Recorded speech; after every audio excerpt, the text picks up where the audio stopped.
Oh, hey, the one and only Dusty Bottoms, the founder of Kingdom Trucking Academy. In today's episode, we're going to be talking about all the safety equipment that you need to have in your truck at all times. So let's get started.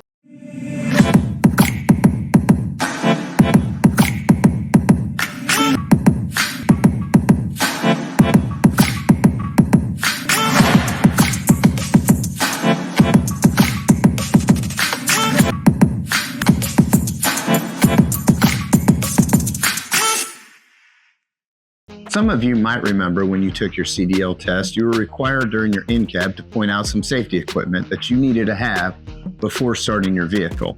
I know it might have been a while for some of you, but for newer drivers, you might still remember the CDL test that you just took.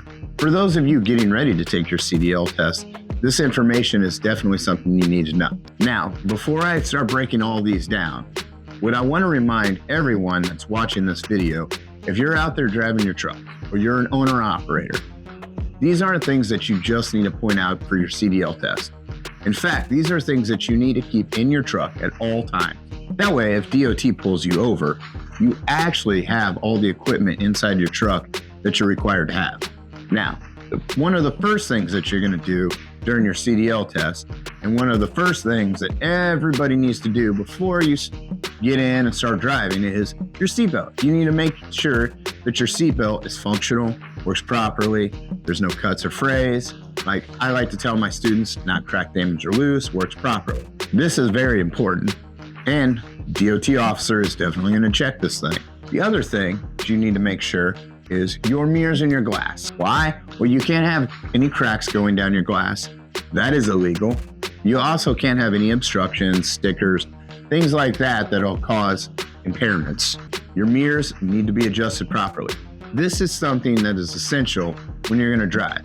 The reason you need to be able to see your mirrors is you need to know when you're going to move lanes, if there's anything there. If you're making a turn, you need to watch your convex mirrors, make sure you're not going to hit a curb or any other things.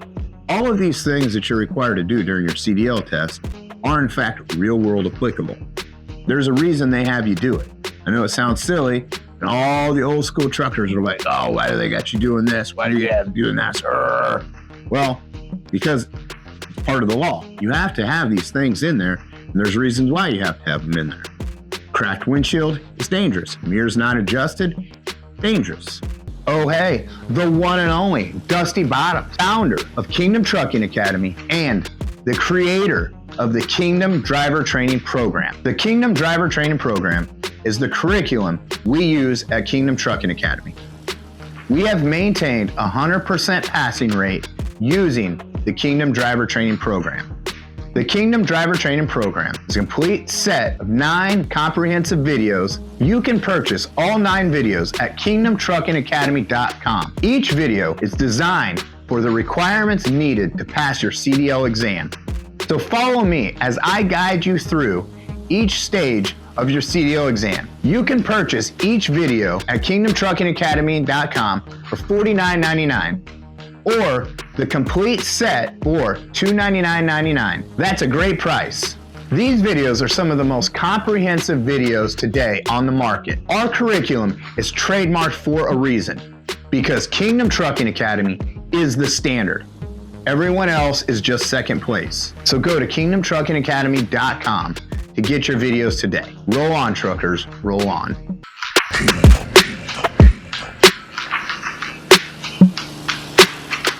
One of the other things they're going to have you do is they're also going to have you make sure that you have your fire extinguisher. Your fire extinguisher needs to be a minimum of BC rated. Now, a lot of newer fire extinguishers are ABC rated, but you also want to make sure it's fully charged. The reason you want to make sure it's fully charged is what happens if something catches on fire in your engine. And I know you think that might seem crazy, but it is not. This is something that can in fact actually happen, and does happen more often than you think.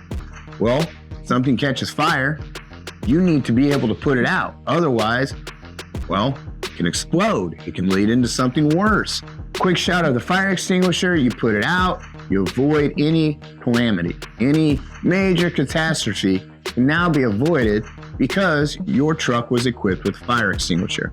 I honestly prefer, if you're gonna have a fire extinguisher, you need to have it mounted on the floorboard somewhere close to the driver's seat. Often I have seen in sleeper cabs that there's an outside compartment, which if you open, it actually goes underneath the sleeper bed. A lot of times this is where people store their fire extinguisher. This is something they take for granted. However, you're gonna need to be able to grab it in an emergency.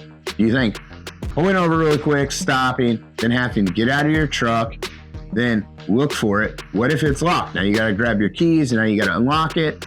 This is not a great place to leave your fire extinguisher. You want quick accessibility. That at least is my recommendation, because a lot of people panic, fumble around. What happens if you don't get out of the truck 3 points of contact? Well, bam, you slip and fall. What if you crack your head? These are things that can actually happen. People don't think about these things, but they can actually happen. So my advice to you is mount your fire extinguisher behind your seat, side, somewhere close that it's easily accessible. Now moving on. This one, not necessarily as critical as, say, the fire extinguisher, but a first aid kit. You should have a first aid kit supplied on your truck. I know you think, oh, this is silly, Band-Aids, whatnot, but it's a good idea to have it. You never know. Don't need to go down the rabbit holes. You never know. Just get a first aid kit. They're cheap, they're under 15 bucks. Get them off of Amazon if you have to. One of the other things that they're gonna have you check is your heater defroster. Now, I know this might sound silly. Oh, what do you need the heater defroster for? Well, okay, rain, humidity, snow, ice, all of these things can cause visibility problems because they fog up your windshield. They get ice on your windshield. All of these things create obstructions of your vision, which can be dangerous. The reason you check your heater defroster is to make sure it's working properly.